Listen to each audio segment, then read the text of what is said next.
Nutrition supervisor, LHSL, lady health workers, बाकी तमाम सामीन और बाकी तमाम ट्रेडर्स के लोग, स्पेशली मीडिया पर्सन, आप तमाम लोगों का बहुत शुक्रिया। जैसा कि डॉक्टर साहब बता रहे थे कि आप जानते हैं कि आज पूरे सूबा पंजाब में एंटी डेंगू डे मनाया जा रहा है। एंटी डेंगू डे क्यों मनाया जाता है, इसका क्या मकसद है? इस डे मनाने का मकसद ये है कि हमने पब्लिक में, लोगों में, अपने आप में ये अवेयरनेस पैदा करनी है कि किस तरह हमें इस बीमारी से बचना है, किस तरह हमें इस बीमारी से छुटकारा हासिल करना है।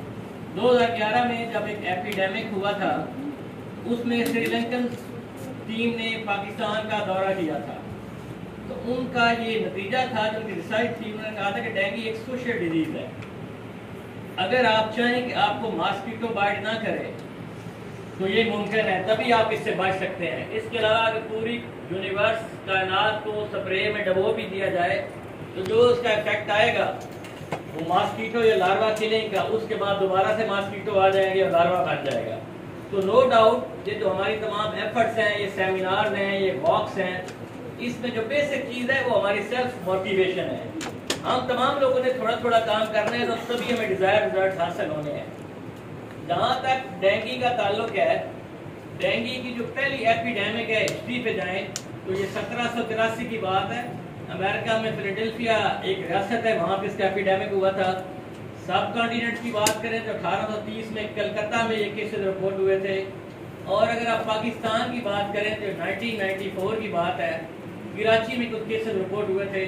वहाँ पे ट्रक्स आए थे, थाईलैंड से टायर मंगवाए गए थे, वहाँ से ये मॉस्किटो और इस तरह उन्होंने पाकिस्तान वायरस लेकर आया और पाकिस्तान का रुख किया। 1994 से 2011 तक तो तकरीबन इसके कम केसेस थे, कहीं कहीं पे तो केस आ जाता था, लेकिन 2011 में एक बहुत बड़ा एपिडेमिक आया था, आप सब लोग जानते हैं, फिर उस पर कैसे काबू पाया गया था। डेंगू फीवर है क्या? एक्चुअली डेंगू जो लफ्ज है ये ग्रीक वर्ड है टार्चुअस, इसका मतलब है टेढ़ा मेढ़ा। इस बुखार की जो खुसूसियात हैं, इसे ब्रेकिंग बोन फीवर भी कहते हैं। इसमें बहुत ही बोन्स को, जॉइंट्स को पेन होती हैं, साथ आपको बुखार होता है। कोई भी ऐसा बुखार जो 2 से 4 दिन तक है, एंटीबायोटिक को रिस्पॉन्स नहीं कर रहा, एंटी मलेरियल को रिस्पॉन्स नहीं कर रहा, और आपको बहुत ज़्यादा दर्दें हो रही हैं, उसके बाकी साइन सिम्टम्स में मैं आपको बताता हूँ, तो फिर आप समझेंगे वो डेंगू बुखार है। अब डेंगू बुखार की 3-4 कैटेगराइजेशन है, 3-4 इसके केस डेफिनेशन है। एक तो सिंपल बुखार हुआ, 7 दिन के बाद वो बुखार ठीक हो गया खुद से ही, उसमें एंटीबायोटिक या एंटी मलेरिया ने कोई रोल अदा नहीं किया। इसके बाद एक आता है डेंगू हेमरेजिक फीवर। उसमें ये होता है कि आपकी बॉडी पे सुर्ख रंग के छोटे छोटे दाग बनना शुरू हो जाते हैं। अगर यहाँ पे ब्लड प्रेशर वाला कफ लगाएं और उसको उठाएं तो नीचे बहुत सारे पैचेस बन जाते हैं। साथ साथ आपके जो ऑर्गन्स हैं, आपकी आंखों में खून जमा हो सकता है, नाक से खून आ सकता है, मुंह से खून आ सकता है, खाने वाली जगह से खून आ सकता है, यूरिन वाली जगह से खून आ सकता है। ये उसकी अगली स्टेज होती है, इसे कहते हैं डेंगू हेमरेजिक फीवर, क्योंकि इसमें प्लेटलेट्स कम हो जाते हैं, वायरस जो हमारी एंडोथीलियल एपिथीलियल इंटेस्टाइन की उस पर रिएक्ट करता है और अंदर जख्म करता है। इसके बाद एक अगली स्टेज होती है, इसे कहते हैं डेंगू शॉक सिंड्रोम। इसमें जो प्लाज्मा है, जो खून वाला पानी का हिस्सा है, वो पूरा लीक हो जाता है बॉडी के अंदर। तमाम जो हमारे विसरा है, अज़ा है, जिसमें हमारा लिवर है, तिली है, हार्ट है, लंग्स है, उनमें पानी जमा हो जाता है और ये डेंजरस कंडीशन होती है, इसमें डेथ भी हो सकती है। अगर 100 डेंगू के केसेस हों तो उसमें जो मॉर्टेलिटी रेट है वो 1 to 2% है। 1 या 2 केसेस ऐसे होंगे जो ये तीसरी या चौथी स्टेज पे जाएंगे, जिसे मैं कह रहा हूँ डेंगू शॉक सिंड्रोम। अब जहाँ तक केस डेफिनेशन का तल्लुक है कि कैसे हमने इसको आइडेंटिफाई करना है, तो इसमें भी एक सस्पेक्ट केस होता है, एक प्रोबेबल केस होता है, एक कंफर्म केस होता है। सस्पेक्ट केस उसे कहते हैं, कोविड में भी तकरीबन ऐसे होता है, कोई भी 2 से 4 दिन तक का बुखार, जैसे मैं पहले बता रहा था, जो ना तो एंटीबायोटिक को रिस्पॉन्स दे रहा है, ना वो एंटी मलेरिया को रिस्पॉन्स दे रहा है, और साथ आपकी दर्दें हैं आँखों के पीछे, पूरे जिस्म में, जोड़ों में, नकात है, उल्टी आ रही है, पखाना पतला आ रहा है, पेट में दर्द है, इस तरह की जितनी भी कंडीशन है, ये इसका सस्पेक्ट केस है। अब इस केस का हमने ब्लड पिक्चर करवाई तो देखा कि उसको प्लेटलेट्स है वो 1.5 लाख से या लाख से कम हो गए हैं। नॉर्मल रेंज उनकी 1.5 लाख से 4 लाख होती है। तो फिर हम ये कहते हैं कि ये प्रोबेबल केस हो सकता है, किसी भी वायरल डिजीज में प्लेटलेट्स कम हो जाते हैं। फिर उसका हम NS1 टेस्ट करवाते हैं जो हमारे तमाम तहसील अस्पताल और डिस्ट्रिक्ट अस्पताल में मौजूद है। वो किट मेथड टेस्ट होता है, नॉन स्ट्रक्चरल प्रोटीन, NS कहते हैं नॉन स्ट्रक्चरल प्रोटीन टेस्ट। वो उसका ब्लड ड्रॉप लेके टेस्ट और कंट्रोल को देखते हैं, अगर उस पर वो पॉजिटिव आ रहा है फिर वो हमारा प्रोबेबल केस बन गया, मुश्तबा केस, एक प्रोबेबल केस हो गया, ये डेंगू हो सकता है। फिर थर्ड इसका होता है कंफर्म जो इसके एडवांस टेस्ट हैं वो PCR और एलाइजा टेस्ट, वो हमारे अलाइड हॉस्पिटल से होते हैं, जो भी वो मुफ्त होते हैं। अगर कोई सस्पेक्ट या प्रोबेबल हम भेजें वो सरकारी तौर पर जाए, उसमें अगर वो पॉजिटिव आते हैं तो फिर कहते हैं कि ये डेंगू कंफर्म केस है। इस तरह की केस डेफिनेशन है। डेंगू अब होता कैसे है? डेंगू जो है फीमेल एडीज मॉस्किटो के काटने से होता है। फीमेल, रिमेंबर, ये मेल मॉस्किटो के काटने से नहीं होता। एडीज एजिप्टाई एक मॉस्किटो है जो कि ये, और एडीज एल्बेप्टोकस, ये दो नाम है मच्छरों के। एडीज एजिप्टाई जो है वो ज्यादा हमारे पाया जाता है, एल्बेप्टोकस कम होता है। Female Aedes aegypti, female Aedes albopictus, ये मच्छर का नाम है। वो ये काटता है और उस मच्छर के अंदर फिर वायरस होता है, डेंगू का वायरस होता है। 4 तरह के डेंगू के वायरस होते हैं, डेन 1, डेन 2, डेन 3, डेन 4। किसी बंदे, जब बंदी को डेंगू है, उसको मादा एडीज एजिप्टाई ने काटा, उसका ब्लड सक किया, तो जो वायरस डेंगू का था वो मच्छर अपने अंदर ले आया। अब वो मच्छर भी इन्फेक्टेड हो गया। मेल मॉस्किटो जो है वो जो हमारे नेक्टर्स हैं, फूल हैं, रस है, पत्तों के रस है, वो लेते हैं। फीमेल मॉस्किटो ब्लड लेती है कि उसको हमने एग हैच करने के लिए ब्लड प्रोटीन की जरूरत होती है। इसलिए जो भी आपकी बाइट होगी जिसमें आपको खारिश हो या थोड़ा सा लगे भी कुछ चुभिया चीज, वो आपके फीमेल मॉस्किटो होता है। मेल मॉस्किटो बाइट नॉर्मली नहीं करता, बैठ सकता है आपकी बॉडी पे लेकिन वो बाइट नहीं करता, क्योंकि फीमेल को अपने एग के लिए ब्लड की जरूरत होती है। फिर वही फीमेल मॉस्किटो जब एग ले करती है मुख्तलिफ जगहों पर, उसमें वो 3 दफा एग देती है अपने लाइफ साइकिल में और 100 के करीब एग दे सकती है। एक फीमेल मॉस्किटो की जो एज है वो 21 दिन से लेके 3 माह तक हो सकती है, जबकि मेल मॉस्किटो तकरीबन 10 डेज के अंदर मर जाता है। इनके लिए जो कंड्यूसिव टेम्परेचर है जिस पे ये ज्यादा इनकी परवरिश होती है, लार्वा भी की और मॉस्किटो को भी, वो 27 ± 2 है, यानी 25 से 29 तक इनके लिए बहुत आइडियल टेम्परेचर है। 10 से नीचे और 44 से ऊपर ये मच्छर मर जाता है। अब जो एडीज एजिप्टाई की फ्लाइट है वो नॉर्मली 2 से 3 फीट ऊपर फ्लाई करता है। मतलब जो एडीज एजिप्टाई में मच्छर इधर फ्लाई कर रहे होंगे वहां पे नहीं करता, वहां पे मलेरिया वाला मच्छर फ्लाई करता है ऊपर। और इनकी जो फ्लाई रेंज है ये तकरीबन 100 गज तक होती है, 100 से 200 गज तक। अगर इधर का एडीज मॉस्किटो है तो ज्यादा 200 गज तक घूम जाएगा, बस इधर फिर 200 गज के रेडियस में घूमता रहेगा। ये इनका थोड़ा लाइफ स्टाइल है।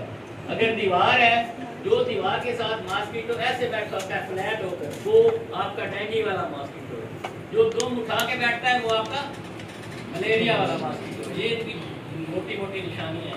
बाकी जो डेंगू मॉस्किटो है जिसे एडीज एजिप्टाई कहते हैं, उसके फिर सफेद धारियां, जैसे टाइगर मॉस्किटो भी कहते हैं, शेर की तरह लगता है, सफेद धारियां होती हैं। मलेरिया वाले मच्छर पे सफेद धारियां नहीं होती। अब इसने एग ले कर दिए, साइकिल का बात कर रहा था। एग किस जगह ले करते हैं? कोई भी ऐसी जगह, वो गमला है उसकी साइड पे एक बाल्टी पड़ी हुई है, कोई आपका वाशरूम का जो कहते हैं खुला सा होता है, वहाँ पे कोई कंटेनर है, कोई टायर है जिसमें मुख्तलिफ रूम कूलर का पानी है, कोई टूटी के आउटलेट्स है, इवन यहाँ पे हो सकते हैं, कर्टन के पीछे हो सकते हैं, सब वहाँ पे एग ले हो गए।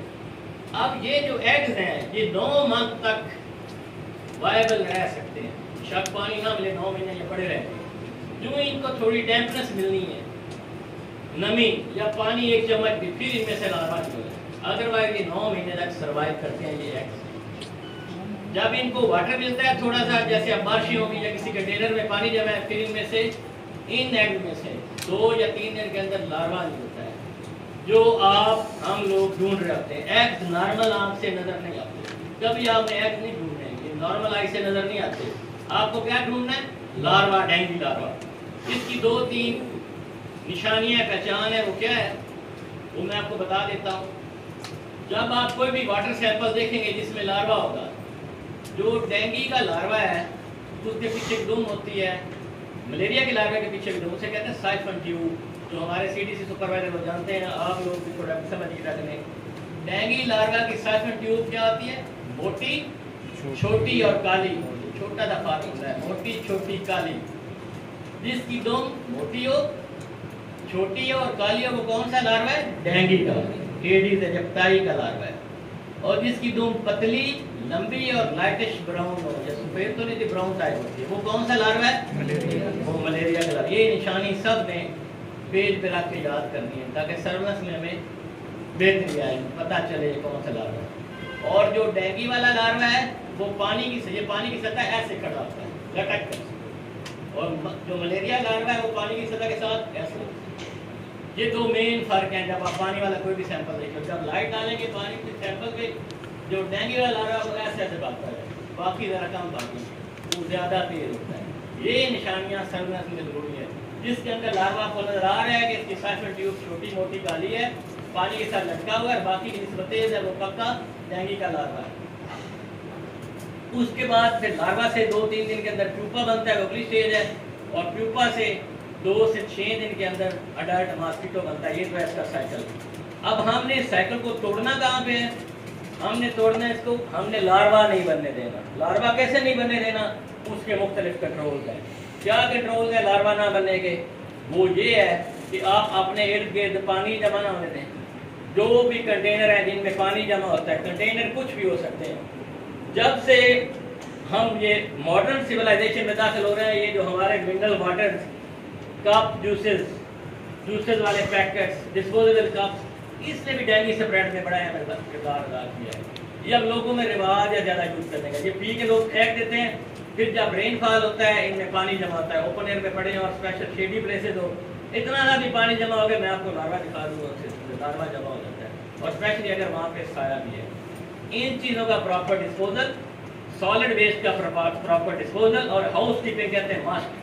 हाउस कीपिंग बहुत मस्ट है। जैसे आप आज ये एक्टिविटी करेंगे कि हमारे जो तमाम दफातर और हमारे घर हैं, उसकी छतें, उसका आसपास, उसके अंदर, उसके बाद कोई ऐसी चीज़ ना हो जहाँ पे डेंगू का लार्वा परवरिश पा सके, या जहाँ पे बारिश का पानी जमा हो सके। वो हम सारी चीज़ें रिमूव करेंगे।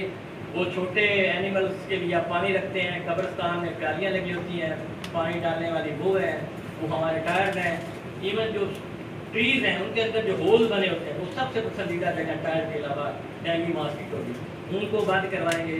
इसके अलावा जो टायर शॉप्स हैं, अगर वो टायर बाहर पड़े हैं, दुकान के अंदर तो है तो ठीक है, बाहर अगर उसमें पानी जमा हो रहा है तो बहुत खतरनाक है। इस तरह हमारी कबाड़ियों की शॉप्स हैं, उनमें मल्टीपल कंटेनर होते हैं। ये हमने पिछले जुम्मे देखी है, तमाम वर्कशॉप, ऑटोमोबाइल वर्कशॉप गाड़ियों की 10 वर्कशॉप में 10 जगह से लार्वा ढूंढ के लाए थे। ये हमारे साथ पड़ा था। एक वो सीमेंट वाली फैक्ट्री थी जहाँ ये पिंजरे बन रहे होते हैं और टाइलें, उनके अंदर पानी जमा था मुख्तलिफ जगहों पर साइड में, वहाँ से लार्वा मिला। ये सारी चीज़ों को हमने ख़त्म करना है। आप तमाम लोग ये करेंगे, हम इसका साइकिल तोड़ेंगे, फिर ये डेंगू कंट्रोल होगा। जिसे कहते हैं, जो हमने साइकिल तोड़ना है, इसे कहते हैं हम इन्वायरमेंटल कंट्रोल या मैकेनिकल कंट्रोल। कहाँ पे पानी जमा है, पानी को ड्रेन कर दिया, या उस मिट्टी वाली जगह को भर दिया, जब पानी उसको तोड़ के पानी निकाल दिया। ये क्या कर रहे हैं हम? एनवायरमेंटल या मैकेनिकल कंट्रोल कर रहे हैं। फिर आगे एक केमिकल कंट्रोल होता है जो हमारा डिपार्टमेंट करता है। पानी बहुत ज़्यादा है, जोड़ खाली नहीं हो रहा, वहाँ पे हम दवाई फेंक देते हैं, लार्वा साइडिंग करते हैं, वो कहते हैं हम केमिकल कंट्रोल कर रहे हैं। और फिर एक बायोलॉजिकल कंट्रोल होता है, वो फिशरीज डिपार्टमेंट वाले जहाँ पाउंड में लार्वा ज़्यादा हो, वहाँ पे वो फिश छोड़ देते हैं।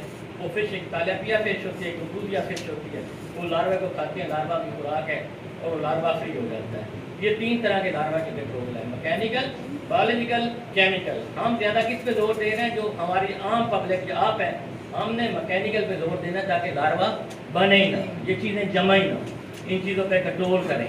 हमारी ना छतों पे ऐसा हो, हमारी टूटियों जो है वो ना टपक रही हो, हमारे जो ड्रेन्स हैं वो साफ हो, गमलों में एक्स्ट्रा पानी ना खड़ा हो, जो हमारे दूसरी हैं छोटे बर्तन वो ना हो, जूस वाले पैकेट ना हो, छत पे तो टैंकियों पे ढकने ना रिमूव हुए हो। जो हमारी UC40 है, मतलब मोहन शाह, वहाँ पे अक्सर लार्वा मिलता है कि वहाँ पे लोग पानी स्टोर करते हैं, तो बाड़ी वाली UC है, अगर उसके ऊपर कवर नहीं है, जिस टैंकी पे कवर नहीं उसके अंदर से लार्वा निकालते हैं। कवर टैंकी में नहीं आता, कोई मॉस्किटो एग ले नहीं कर सकता, उससे कवर होता है। तो इन तमाम चीज़ों पे आपने रखना है। इसके बाद अगर खुदा न खास्ता किसी को डेंगू हो गया, उसका क्या करना है? सबसे पहले उसके टेस्ट कराने हैं। टेस्ट जैसे मैंने आपको बता दिए हैं, उसमें ब्लड कंप्लीट है, हमारा NS1 है, PCR है। अब कंफर्म केस है, उसको बाकियों से आइसोलेट करना है, उसके ऊपर नेट लगाना है मच्छरदानी के, उसको काट के मच्छर किसी और में ना ले जाए। इलाज इसमें स्पेशली हम सिर्फ एंटीपायरेटिक देते हैं अगर सादा बुखार है, और ब्रूफन एस्प्रीन नहीं देते क्योंकि अंदर पहले जख्म हो चुका है, और ब्रूफन एस्प्रीन और जख्म कर देती है। ये अवॉइड करते हैं। सपोर्टिव ट्रीटमेंट होती है, उसका फ्लूइड पूरा रखें, उसको जूसेस दें ताकि डिल्यूट हो, और ऐसी चीज़ें दें जिससे उसके प्लेटलेट्स मजबूत हो। हाँ, अगर वो बहुत डेंजरस स्टेज में चला गया, फिर हमारे पास एक टेक्सट्रॉन ड्रिप का नाम है, वो दवाई होती है, वो हमारे हॉस्पिटल में अवेलेबल है। वो है हमारे DH PH में डेंगी वार्ड है, डेंगी काउंटर भी हैं, तो हम फ़ाल करना जा रहे हैं आज से, ताकि किसी को भी इस तरह का बुखार हो तो उस पर जो बर वक्त है वो कंट्रोल किया जा सके। तो हमारी ये सब लोगों की ये एंटायर एफर्ट होनी चाहिए कि किस तरह हमने इस पर कंट्रोल करना है। थोड़ा सा मैं अपने डिपार्टमेंट की भी बात बता दूँ। 3 तरह के हम एक्शन लेते हैं। एक हम लार्विसाइडिंग करते हैं, उसमें एक टेमीफास दवाई होती है, वो हम जोड़ों में डालते हैं, आपको पता होगा CDC को, वो लिक्विड फॉर्म में भी होती है, ग्रैन्यूल फॉर्म में भी। फिर अगर किसी जगह पे हमें केस निकल आया है डेंगू का, तो हम केस रिस्पॉन्स करते हैं, उस घर के 48 घरों को स्प्रे करते हैं, टोटल 49 घर बन जाते हैं। उसे कहते हैं IRS, इंडोर रेजिडुअल स्प्रे। ये स्प्रे पंप के जरिए करते हैं। इसके अंदर डेल्टामेथ्रिन या अल्फा साइपरथेरिन ये मेडिसिन का नाम है, ये डालते हैं 75 ml उस 10 लीटर वाले पंप में, 55 पाउंड का प्रेशर बना के, और दीवारों पर डालते हैं। दीवारों पे जब वो दवाई लग जाती है, उसका जो इफेक्ट है वो 2-3 माह की रहता है। जब उसके ऊपर मॉस्किटो बैठता है, उसको वो मेडिसिन की स्मेल आती है, चुपकी है, वो नीचे गिर जाता है। ये हम कब्रों में करते हैं, लार्विसाइडिंग जोड़ों में करते हैं। फिर एक होती है फॉगिंग। फॉगिंग वहाँ करते हैं किसी मोहल्ला, गली, कब्रिस्तान, वर्कशॉप में आपको मच्छर बड़ा मिल गया, डर्ट मॉस्किटो, लार्वा नहीं है, तो वहाँ पे फॉगिंग करते हैं। वो उसका ट्रांजिट इफेक्ट तो आता है, जितनी फॉगिंग रही वो मच्छर मर जाते हैं, लेकिन बाद में फिर चांसेस होते हैं कि दोबारा मच्छर हो जाए। जहाँ तक हमारे ज़िले का तल्लक है, इस वक्त हमारे ज़िले में एक केस है, चाक नंबर 130 जो है, वहाँ से वो बच्चा है 2.5 साल का, उसको कहीं बुखार हुआ, उसको प्रॉब्लम तो उसके ब्लड का है, ल्यूकीमिया है। शौकत खाना वालों ने उसका डेंगू टेस्ट किया, वो पॉजिटिव निकला, वहाँ पर हमने केस रिस्पॉन्स कर दिया था। हम अपनी पूरी कोशिश कर रहे हैं, आप लोगों ने सब ने मिल के हमारे साथ कोशिश करनी है, सब अपना प्रॉपर हिस्सा डालेंगे, आप मैं, तो फिर इसका इम्पैक्ट आएगा, अदरवाइज इसका इम्पैक्ट नहीं आएगा। अगर मैं हर जगह पर यही मिसाल देता हूँ कि अगर मुझे ब्लड प्रेशर है और डॉक्टर साहब कहेंगे आप नमक और चिकनाई कम कर दें, मैं ना नमक कम करूँ ना चिकनाई कम करूँ, तो ब्लड प्रेशर कहाँ कंट्रोल। मैं आपको कहता हूँ कि अपने घर की छतें एक गेट को दफ्तर साफ रखें, आप साफ ना रखें तो मच्छर भी बनेंगे, लार्वे भी बनेंगे। तो ये मोटिवेशन की बात है आज दिन के वाले से भी और आइंदा से भी। आप तमाम लोगों ने वादा करना है, ये जो बातें बताई हैं आगे भी बतानी है, और इस चीज़ों को स्प्रेड करना है ताकि हम इस बीमारी पे काबू पा सकें। आप लोगों का बहुत शुक्रिया, थैंक यू।